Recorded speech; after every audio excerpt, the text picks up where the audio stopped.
2월 2일 화요일 큐티 그리스도의 좋은 일꾼 디모데전서 4장 1절로 10절. 바울은 후일에 어떤 사람들이 믿음에서 떠나 혼인을 금하고 어떤 음식물은 먹지 말라고 미혹하는 영과 귀신의 가르침을 따를 것이라 경고합니다. 하나님께서 지으신 모든 것이 선함으로 감사함으로 받으면 버릴 것이 없다고 합니다. 이런 말씀으로 형제를 깨우치고 경건에 이르도록 스스로를 연단하라고 권면합니다. 질문: 내가 버려야 할 망령되고 허탄한 신화는 무엇인가? 주일설교회 목사님께서 사과하라는 메시지를 주셔서 금요일에 남편과 크게 싸운 일에 대해 남편에게 사과해야겠다는 생각을 하였습니다. 그러나 사과를 하더라도 진정성 있게 잘해야 하지 않나 하는 생각이 이틀을 보내고 어제도 더 기다려봐야겠다고 큐티를 하였습니다. 그런데 어제 아침에 출근한 남편에게 주보 팀장님이 전달해 주시는 큐티노트 핵심 구절 사진을 보내주면서 문득 가볍게 사과의 말을 하였습니다. 그날 저 때문에 많이 힘드셨을 것 같아요. 미안해요 라고 하였습니다. 그러자 제 마음이 사과하길 잘했다는 생각이 들면서 그래, 모든 면에서 온전해져야 한다기보다 내가 깨달은 그 부분부터가 맞겠구나 하는 생각이 들었습니다. 저는 원래 남편한테도 아이들한테도 사과를 잘 하는 편인데 내가 너무 남발하나 하여 이번에는 좀 다르게 해볼까 하는 생각이 기다려봤는데 성령님이 이렇게 좋은 깨달음으로 정리를 해주셨습니다. 저는 어릴 때는 아버지는 목사님이시고 남동생이 장애인이어서 남동생을 돌보며 스스로 착한 딸이 되려 애썼습니다.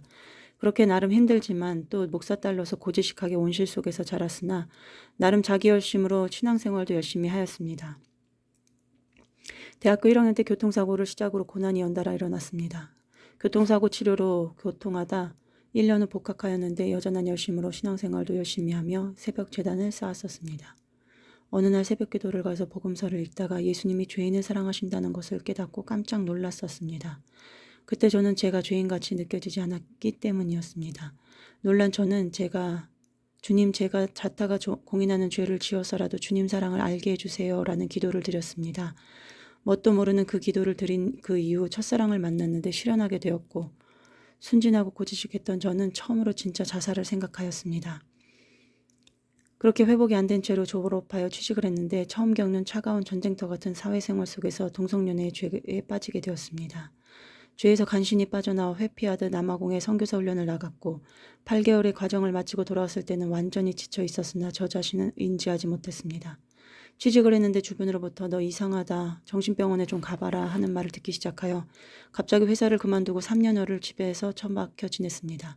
그러다가 마침내 발작 같은 분노를 터뜨리게 되어 증상이 드러나 정신병원 폐쇄병동에 끌려갔고 그제야 치료가 되어 퇴원 후에는 정상적인 생활을 회복하게 되었고 결혼도 하게 되었습니다. 이렇게 고난에 고난이 더해지는 일들을 겪다 보니 죽을 지경으로 힘들었지만 저도 모르게 얻어지는 지혜들이 있었습니다. 가장 큰 것은 부정적인 감정들을 표현하면 안 되는 줄 알고 자랐는데 표현해도 되고 표현해야 한다는 사실과 내가 전적으로 타락한 존재적인 죄인이라는 깨달음이었습니다. 부정적인 감정을 하나님 앞에 쏟아놓았는데 하나님은 벌을 주시기는커녕 복을 주셔서 병에서 낫게 하시고 결혼하여 아이도 낳게 하셨습니다. 그렇게 하나님이 제 부정적인 감정을 받아주시니 저 스스로도 제 감정을 인정할 수 있었고 그렇게 되니 저는 진짜 제 모습을 찾고 저 자신의 삶도 누리고 살고 누리게 되었습니다. 전과 달리 내가 진짜 죄인이라는 것이 믿어지니 구속의 은혜도 알게 되었습니다. 그런데 그렇게 놀라운 체험이 있고 얻게 된 놀라운 지혜와 깨달음이 있어도 말씀이 없으니 저는 점점 인본주의로 흘러갔습니다. 망령되고 허탄한 신화는 작은 눈덩이가 굴러가며 커다란 언덕이 되듯 정도를 더해갔습니다. 우리들 교회 오기 좀 전에는 겸손한 척하며 내가 천국 갈지는 죽어봐야 알지, 천국이 진짜 있는지도 죽어봐야 알지라고 말할 정도였습니다. 그러나 남편 잔소리에 못 견디고 우리들 교회 와서 말씀이 들린 후에는 갑자기 제가 바보가 된 듯 아무것도 모르겠다는 생각이 들고 모든 것에 갈팡질팡을 수십 번을 하게 되었습니다. 그러나 그럼에도 인본주의 망령이 완전히 떠난 것이 아닙니다. 이제 다시는 흘러 떠내려가지는 않을 것처럼 성령이 충만하여 전도를 하고 큐티를 하고 기도를 하다가도 갑자기 인본주의 망령이 살아나 내가 지금 하는 이것도 진리가 아니면 어쩌지? 하는 것을 몇 차례 경험하였습니다. 며칠 전에도 남편과 크게 싸우며 남편이 내가 이렇게 변하지 않는 것을 보니 우리들 교회고 뭐고 다 소용이 없다 소리쳤는데 그 말에 저도 낙심이 되어 주저앉아 크게 울었습니다. 울음 이후 괜히 우리들 교회 와서 이 난리인 건가 하는 거짓 생각이 들어왔고 그러자 저는 무서울 만큼 집요하고 치밀한 사단의 공격을 깨닫고 혀를 내둘렀습니다.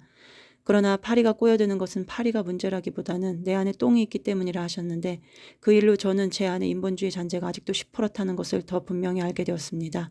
매일 눈물로 회개를 하여도 끝이 없는 죄인임을 자각하니 주님께 그저 불쌍히 여겨달라는 기도밖에 할 것이 없습니다.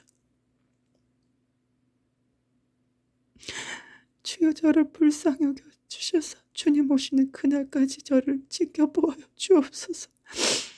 흉악히 귀신 들린 저를 불쌍히 여겨 주옵소서. 긍휼을 베풀어 주옵소서.